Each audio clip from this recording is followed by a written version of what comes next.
Welcome to my rant of the day. So I've been approached. It's actually a beautiful day today. It's about 100 degrees, it feels like. But I love it when it's sunny on my days off.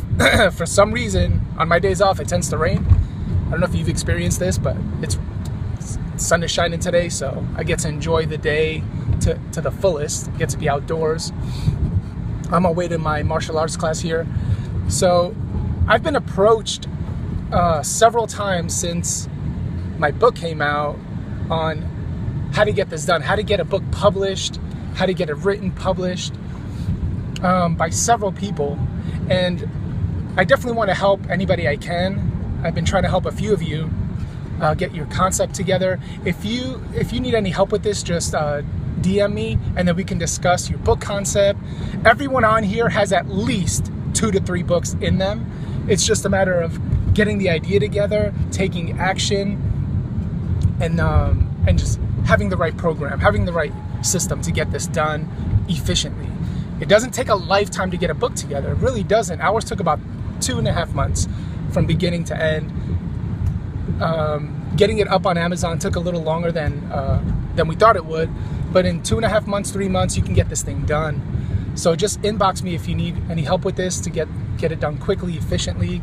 It doesn't take a lifetime. Okay, so what I want to discuss today is your relationship with money. Now, all of us, since we were little, ever since we understood the concept of money, when we started getting our allowance or whatever the case was when we were little, we started developing this relationship with money. Now, the nature of that relationship is going to correlate directly with how much money you can produce in your life. So this is really important. This is vital for you to understand your relationship with money and the details of that. Example. So I want to talk about 4 things really. So the first thing I want to talk about is, do you have any negative emotions, negative ideas, associations with money? These negative associations that you may or may not have a direct correlation with how much money you can produce in your life. Example, some of us, since we were little, we've had this idea implanted in us that money is the root of all evil. Okay? That concept comes from the Bible. It's actually misquoted. It's the love of money is the root of all types of evil. Money itself is not evil. It's neutral, like most things in the universe. The question is, whose hand is it in? Right? So your ability to understand what misconceptions and negative ideas you have about money will directly correlate to how much you can produce. Why? Because the mind seeks to be honest with its self-image, with its ethical framework, with its concepts that it believes in, its belief system. Your mind seeks to live out your belief system. So if you have a belief system, you can't live beyond your belief system. You have to change your belief system, what you believe in order to get those changes. So if you have a negative belief about money, example, money is evil or is the root of all evil, that's going to diminish your ability to create money in your life and produce high income, because your brain will sabotage your ability to create money if you have this subconscious or even conscious belief that money is evil. Okay? Another belief is that people who have money, lots of money, are corrupt. They got it in corrupt ways, which is a complete fallacy. That's like saying all Italian people eat pasta every day, right? Or whatever other nonsense is out there.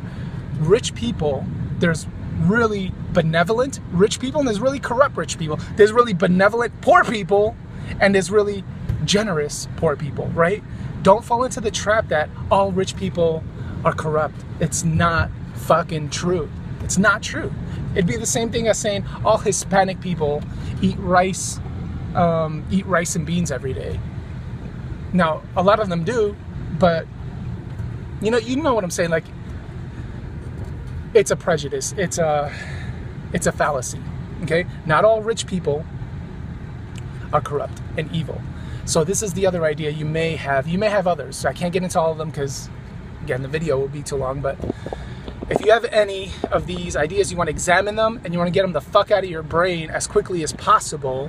Why? Because your belief system, you can't live beyond or outside of your belief system. You have to stay in step by the nature of the way our brain is wired with your belief system, okay? So if you have any of those cancerous ideas about money in your belief system, acknowledge them, uproot them, get them the fuck out of your head, and replace them with great ideas about money. Example, the more money you have, the more benevolent you can be, the more generous you can be, right? So it's kind of like, whose hand is the money in? That's what'll determine what you're doing with the money, not people who have a bunch of money are corrupt. You don't want that idea because it's a prejudice idea and it's not based in reality, okay? Now, I'm gonna share 3 things with you that money chase. Money is directly correlated with these 3 things, okay? So you want to develop these 3 things in order for you to be able to develop as much money as you can. Now, I've gone from making $30,000 a year to $80,000 a year in a very short period of time, okay? So I know a little bit about how to generate income, okay? I'm not saying I have, that's a whole lot of money. It really isn't. That's not my end goal, to stay at 80,000. I'm learning every day how to expand that, but I know a little bit about how to climb that ladder pretty quickly. You want to develop these 3 things. So money follows and chases these 3 things, and you'll see it to be true in a second. The first thing that money chases is this thing called value.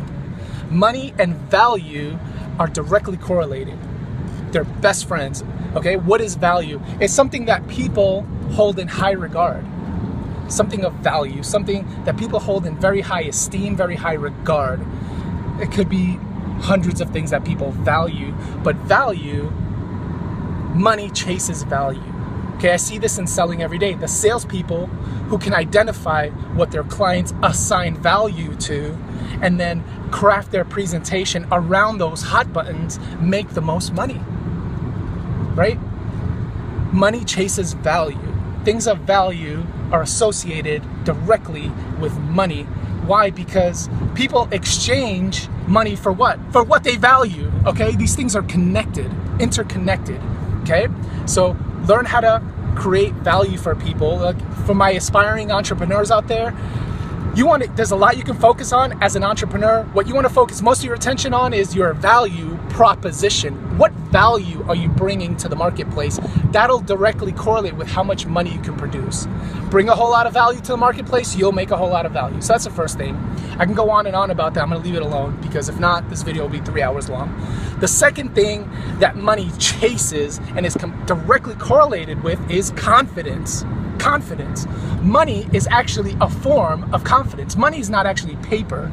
Money is a form of confidence. How much confidence do we have that if we work, 7 days a week, that the money that's put into our account, that we can use it to pay our rent, to buy our food, to pay our, to pay our car note? How much confidence do you have? If you had little confidence, you wouldn't spend all that time at work.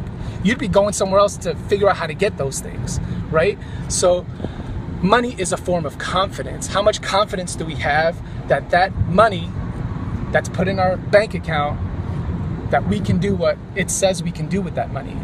Pay for food, buy food, groceries, rent, cars, clothing, right?